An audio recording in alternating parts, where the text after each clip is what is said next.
Pelatih AC Milan Massimiliano Allegri terpaksa mengubah rencananya jelang laga tandang melawan Torino setelah Christian Pulisic diberitakan sakit dan diragukan tampil karena demam tinggi. Dalam konferensi pers, Allegri mengatakan Pulisic sedang tidak fit. Ia bahkan tidak ikut rombongan tim. Masih ada peluang kecil ia menyusul, tapi hanya jika kondisinya tiba-tiba membaik. Absennya Pulisic membuat susunan pemain Milan berubah. Info terbaru dari Milanello justru menunjukkan kejutan di lini tengah, bukan di lini depan saja. Allegri memutuskan untuk melakukan beberapa perubahan pada susunan pemainnya. Posisi Josef Fofana di lini tengah akan ditempati oleh Ruben Loftus-Cheek, bukan Samuel Ricci. Ricci sendiri harus menerima kenyataan bahwa ia tidak menjadi starter saat menghadapi mantan klubnya dan harus memulai pertandingan dari bangku cadangan. Sementara itu di lini depan, Christopher Nkunku dipercaya untuk memimpin serangan bersama Rafael Leao. Perubahan ini membuat fans harus kembali bersabar menunggu duet Leao dan Pulisic tampil bersama sejak awal. Kombinasi yang ditunggu-tunggu itu kembali tertunda karena kondisi Pulisic. Di sisi lain, Samuel Ricci harus siap memberi dampak dari bangku cadangan. Allegri tampaknya memilih Ruben Loftus-Cheek karena dianggap lebih kuat secara fisik untuk menghadapi gaya bermain keras yang biasa diperagakan oleh Torino. AC Milan dikabarkan akan mengadakan pertemuan penting dengan agen top Pini Zahavi. Pertemuan ini disebut-sebut akan membahas peluang transfer besar, termasuk kemungkinan pertukaran pemain yang cukup mengejutkan.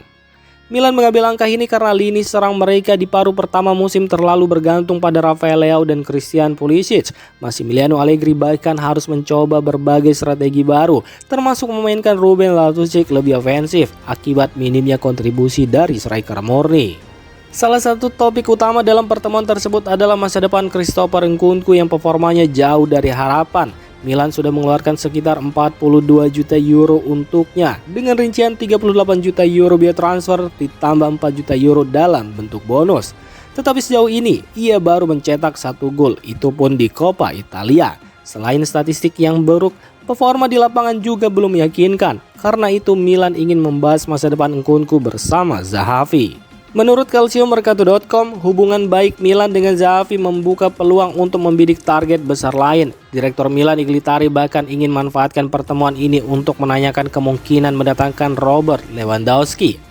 Pembahasan soal Lewandowski mencakup beberapa hal penting. Kontraknya di Barcelona akan segera berakhir, sehingga masa depannya mulai jadi tanda tanya. Transfer pada Januari kemungkinan besar tidak mungkin terjadi, namun Milan ingin melihat peluang untuk mendatangkannya di bursa musim panas. Selain itu, klub juga ingin mengetahui berapa besar gaji dan biaya yang diperlukan jika mereka benar-benar ingin merekrutnya. Walau transfer ini terlihat sangat sulit, Iglitari dikenal tidak menyerah sebelum mencoba. Pertemuan dengan Zahavi bisa saja menjadi langkah awal menuju salah satu transfer terbesar dalam sejarah AC Milan.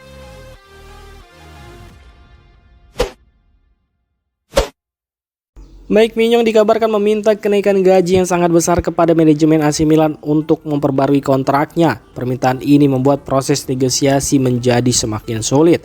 Meski begitu, Milan diperkirakan masih akan mencoba sekali lagi untuk mempertahankannya. Penampilan Mike Maignan yang sangat bagus saat melawan Inter dan Lazio membuat klub tidak ingin kehilangannya.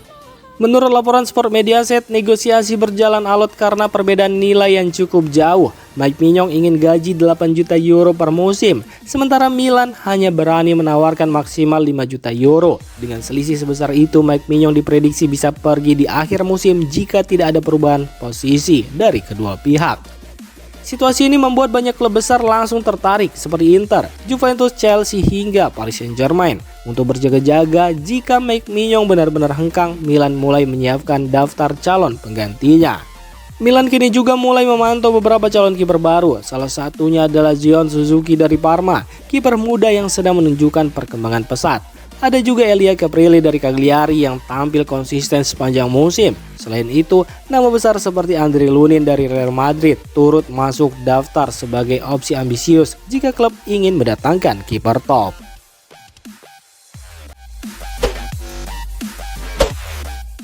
Ayub Wadi sempat menarik minat beberapa klub besar Eropa termasuk AC Milan dan Juventus. Rumor ketertarikan Milan mulai terdengar sejak November 2024 dan sejak itu nama Wadi beberapa kali dikaitkan dengan Rossoneri. Para pencari bakat Milan pun terus memantau perkembangan gelandang muda tersebut di Prancis. 2 bulan lalu media Italia Tuttosport melaporkan bahwa Milan dan Juventus sama-sama mengincar Boadi yang dijuluki Rabiot baru karena gaya mainnya yang dinilai punya potensi besar untuk berkembang. Namun berita terbaru, Los Lille baru saja mengumumkan bahwa Ayo Boadi memperpanjang kontraknya. Dengan kontrak baru ini, peluang kepindahannya ke Serie A dalam waktu dekat jadi sangat kecil atau minimal harganya akan sangat tinggi.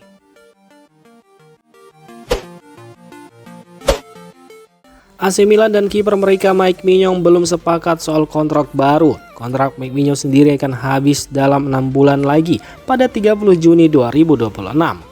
Media Italia melaporkan bahwa Mike Maignan mau bertahan jika Milan memberinya gaji 8 juta euro per tahun atau sekitar 155 miliar rupiah.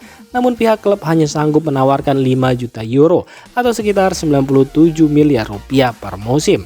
Karena itu jika negosiasi buntu dan Mike Maignan pergi secara gratis, Milan sudah menyiapkan target baru. Ia adalah Andriy Lunin. Menurut media Calcio Mercato, harga Lunin sekarang sekitar 25 juta euro atau sekitar 485 miliar rupiah. Kiper 26 tahun itu masih menjadi pilihan kedua di Real Madrid di belakang Thibaut Courtois. Dan kabarnya ia ingin mencari klub yang bisa menjadikannya kiper utama. Media tersebut juga menyebut bahwa Milan meminta bantuan Luka Modric, mantan rekan setim Lunin di Madrid, untuk membujuk sang kiper agar mau pindah ke San Siro. Menurut laporan Corriere dello Sport, Ardan Jazari tampil cukup baik meski AC Milan kalah saat melawan Lazio. Ia bahkan diberi nilai 6 dari 10, tanda bahwa ia berhasil melewati ujian berat tersebut. Di babak pertama saat melawan Lazio, Jazari bermain aman dan fokus agar tidak membuat kesalahan. Namun di babak kedua, ia tampil lebih percaya diri dan banyak berinisiatif. Salah satu momennya yang paling menonjol adalah umpan spektakuler kepada Pervis Estupiñán yang disebut mirip gaya Luka Modric. Seharusnya itu bisa menjadi assist, tetapi Rafael Leao gagal memanfaatkannya. Jika Jazari bisa terus mengirim umpan-umpan berbahaya seperti itu, ia bisa menjadi aset penting bagi Milan musim ini. Kualitasnya mulai terlihat jelas di lapangan. Allegri sendiri menilai Jazari cocok menjadi pelapis Luka Modric di posisi gelandang bertahan yang mengatur permainan. Namun ia juga bisa dimainkan di posisi lain di lini tengah jika dibutuhkan. Secara statistik, Jazari mencatat 92 sentuhan bola, 79 dari 86 umpannya sukses, dan ia memenangkan 4 dari 7 duel. Cukup impresif untuk pemain yang lama tidak bermain sebagai starter.